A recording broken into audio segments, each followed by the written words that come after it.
Hello, I am Saif Ahmad, you are watching study click. आज का हमारा टॉपिक है रिज़र्व बैंक ऑफ इंडिया। सबसे पहले हम इंट्रोडक्शन देखेंगे, फिर मेन फंक्शंस ऑफ आरबीआई देखेंगे, role of RBI currency issue, RBI currency how many time will be demonetize, objective of RBI, legal framework. आज इन चीज़ों के बारे में हम जानेंगे। रिज़र्व बैंक की शुरुआत 1934 पर होती है।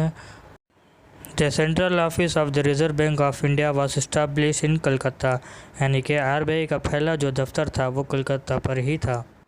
और फिर आरबीआई का दफ्तर परमानेंटली मुंबई शिफ्ट कर दिया गया था इन 1937 पर। आरबीआई के फर्स्ट गवर्नर ऑसबॉर्न स्मिथ थे, जो 1 अप्रैल 1935 पर। मेन फंक्शंस ऑफ आरबीआई किस तरीके से काम करता है, आरबीआई का वर्क होता क्या है, चलिए जानते हैं। जब बाज़ार में कैश की कमी हो जाती है तब पैसा बढ़ाया जाता है आरबीआई की तरफ से। और जो दूसरा है, बैंक सिस्टम में फर्जीवाड़ा ना हो लोगों के पैसे, इसका भी ध्यान रखा जाता है आरबीआई की तरफ से। चलिए जानते हैं role of RBI. Note issuing authority, यानी कि रुपये छापने का राइट सिर्फ आरबीआई को है।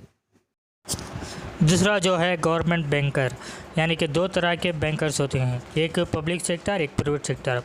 पब्लिक सेक्टर यानी कि गवर्नमेंट बैंकर्स को कहा जाता है, और दूसरा जो है प्राइवेट सेक्टर्स। और तीसरा जो है बैंकर्स बैंक, यानी कि जितने भी प्राइवेट सेक्टर बैंक्स हैं उस सब पर आरबीआई का नज़र बनाया रहता है।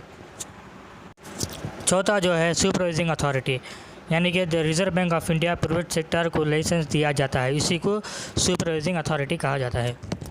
पांचवा जो है एक्सचेंज कंट्रोल अथॉरिटी, यानी कि एक्सटर्नल वैल्यू को स्टेबल में लगाने का काम आरबीआई करता है। RBI currency issue, RBI issue first 10 rupees note in 1938। In 1964 India introduce aluminium coins, 1 rupees coins introduce in 1947। 8 November 2016 introduce in ₹500 and 2000 rupees. 18 August 2017 introduce in 250 rupees. पहला नोटबंदी 1970 पर 8 में हुआ था, 1000 रुपये, 5000 रुपये, 10,000 रुपये के। और दूसरा जो है 8 नवंबर 2016 को 500 और 1000 रुपये के नोट डिमोनेटाइज किया गया था। ऑब्जेक्टिव ऑफ आरबीआई, इंटरनल और एक्सटर्नल, जो फॉरेन करेंसी और डोमेस्टिक करेंसी के स्टेबल में लगाना, वही आरबीआई का काम है। Legal framework, RBI act 1934, banking regulation act 1949, foreign exchange management act 1999, government security act 2006, SBI act 1956, national bank regulation of agriculture and rural development act 1981, Indian coins act 2011, the industrial development bank 2003। Thank you for watching.